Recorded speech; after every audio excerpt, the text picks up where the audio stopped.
اب عام طور پر بظاہر یوں لگتا ہے کہ اس میں بہت بڑی حق تلفی ہوئی ہے عورت کی، اور اس معاملے میں کتنی بھی پاک باز متقی پرہیزگار عورت کیوں نہ ہو، اپنے دل پہ ایک بوجھ محسوس کرتی ہے کہ سوکن نہ آ جائے، ڈر محسوس کرتی ہے اپنے شوہر سے، کچھ بھی ہو جائے۔ وہ 10 لڑکیاں کو رکھ لے کو پھراتے بھی کیا بھی نہیں، خاموش رہ جاتی۔ ایک سے شادی کر لیا بولے تو اوپر نیچے چھت نیچے اوپر چل جاتا زمین، اتنا غصہ ہوتا۔ معلوم اس کا شوہر کیا ہے، 10 لڑکیوں سے بات کرتا، 10 لڑکیوں سے تعلقات ہیں، 10 لڑکیوں سے پھرتا گھومتا، تب تک بھی اللہ تینی چیختی نہیں۔ انہیں حلال طریقے سے بول کو ماں میں یہ کر لیا، ماں ایک جگہ ہے، انہیں بولو مسئلہ ختم، گھر ہی چوپٹ۔ اس میں کبھی ساجھیداری برداشت نہیں کرتی عورت، یہ اس کی فطرت ہے، ہم اسے غلط نہیں بولیں گے، وہ اس کی فطرت ہے۔ ازواج مطہرات کے اندر بھی سوکنوں کے معاملے میں بعض باتیں ہمیں ملتی ہیں، تو سوکن برداشت کرنا یہ اس کے بس کی بات نہیں ہے، لیکن اس کے لیے شریعت کو غلط سمجھ لینا یہ گناہ کی بات ہو گئی۔ میں نے سنا کہ بعض عورتیں کہتی ہیں کہ کیا ہے یہ اجازت ہی نہیں ہے، ایسا شریعت ہی میں نہیں ہے، یا ایسا جو بھی کرتے ہیں مرد وہ ظالم ہے فلاں ہے۔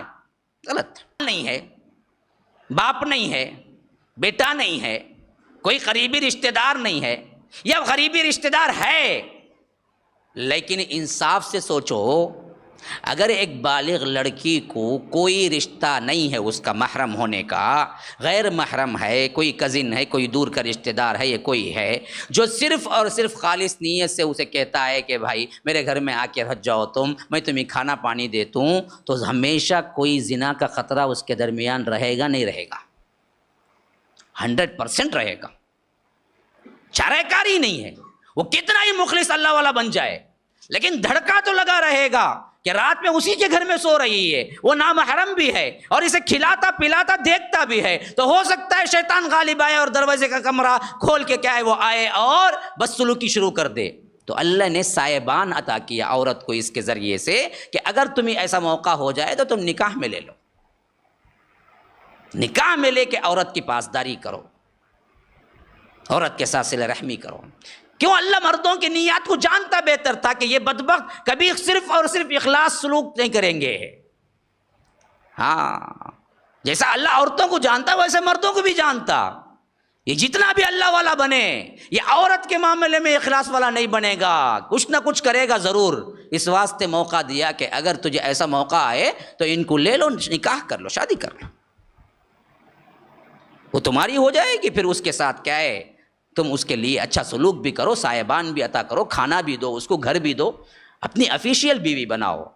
یہ نہیں کہ کیا ہے وہ چن ویٹ کہتے، چن ویٹ پر یہ ویٹ فلاں کیا پتہ نہیں بلا، مجھے تو تمل آتی بھی نہیں، لیکن مشہور ہے گورنمنٹ کی نگاہ میں یہ ایک رکھنا، باقی سب کیا ہیں چن ویٹ کہتے۔ وہ چن ویٹ بھی بہت بڑھیا ویٹ ہوتا، اس کا پہلی بیوی کا چن ویٹ رہتا بعد میں۔ یہ دراصل خطرناکی، یہ غلاظت میں نہ پڑو، بیوی بناؤ تو پورا حق دو بیوی بنانے کا۔ اس واسطے دراصل انہی کی پاسداری، انہی کی محافظت کی وجہ سے دراصل اللہ نے یہ چیز رکھی۔ اب عورت کو کیوں نہیں رکھی؟ عورت کو رکھ ہی نہیں سکتے تھے، نہ عقلی نہ نقلی۔ کیوں؟ عورت جو ایک برتن کے مانند ہے، جہاں اسے کیا بچہ پیدا کرنے کی صلاحیت اللہ نے دی ہے، مرد کا نہیں ہوتا۔ ابھی ایک گلاس ہے،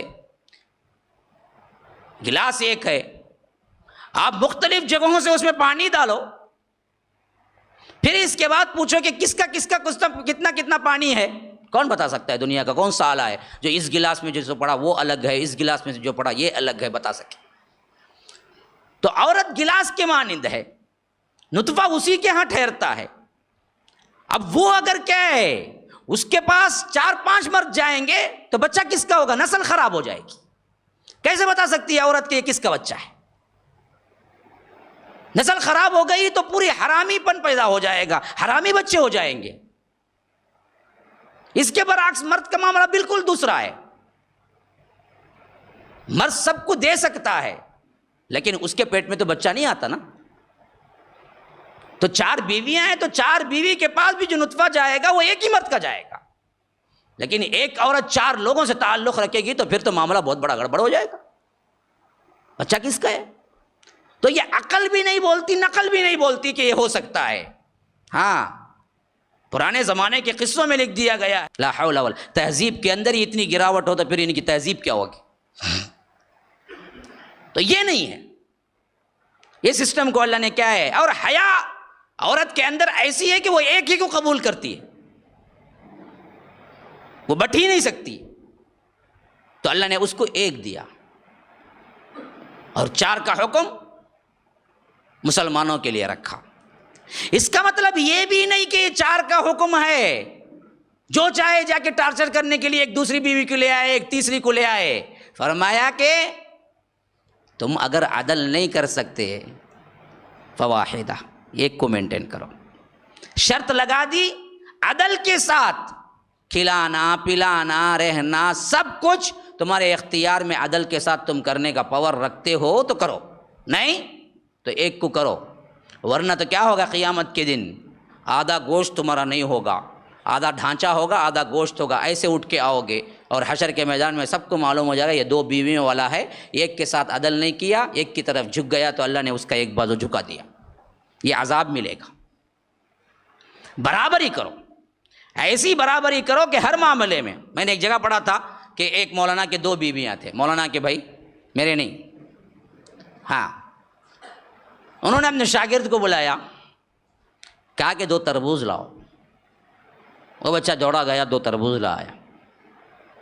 2 تربوز کو کیا کیا انہوں نے؟ ایک تربوز کو آدھا کاٹا اور ایک کو بھی آدھا کاٹا. پہلے والے آدھے تربوز کو اور ایک والے آدھے تربوز سے ملا کے ایک بنایا. پھر یہ تربوز کا جو آدھا حصہ باقی تھا اس کو اور جو آدھا حصہ دوسرے تربوز کا باقی تھا اس کو ملایا. کہا کہ یہ ایک تربوز وہاں جا کے دے دو پہلی بیوی کو اور دوسرا تربوز اس کو دے دو. شاگرد نے پوچھا مولوی صاحب عجیب بات ہے، 2 تربوز منگائے، ایک گھر کو ایک بیوی کو اور ایک گھر کو اور ایک بھیج دیتے، مسئلہ ختم. کاٹ کو آدھا ٹکڑا کر کو، اس کا آدھا اسے ملا کو، اس کا آدھا اسے ملا کو، دینے کیا ایک کتنا دینا ہے آخر؟ تو ایک اس کے گھر کو بھیج دیتے اور ایک اس کے گھر کو بھیج دیتے، مسئلہ ختم ہو جاتا. تو بولے نہیں، یہ انصاف کے منافی ہوتا. اگر میں پورا سارا تربوز بھیج دیتا اور وہ سارا تربوز کھٹا نکلتا تو ایک کو کھٹا مل جاتا، ایک کو میٹھا مل جاتا. اس واسطے میں نے 2 کو آدھا کر کے ایک دوسرے سے کیوں جوڑا کہ یہ تربوز آدھا کھٹا ہو تو یہ آدھا میٹھا ملا کے ایک بن گیا، پھر یہ تربوز آدھا کھٹا ہے اور یہ آدھا میٹھا ہے تو ملا کے ایک بن گیا. اس واسطے برابر انصاف کر کے اس کو ایک تربوز بھیجا، اس کو ایک تربوز بھیجا. انصاف ہو تو ایسے انصاف. ٹارچر کرنا، ظلم کرنا، بیوی کا ناک میں دم کرنا، اس واسطے وہ لے آتا ہے تو یاد رکھیے برابر سزا کا مستحق ہوگا. 4 کی اجازت ہے تو اس کا یہ مطلب نہیں کہ منمانی کرتے پھرو. 4 کی اجازت ہے تو عدل کے ساتھ شرط لگا کے کہا کہ یہ 4 ہے. لیکن ہماری بہنوں کو بھی سمجھنا چاہیے، اس معاملے میں وسعت اختیار کرنی چاہیے کہ جہاں معاملہ واقعتاً ہی سہارے کا ہو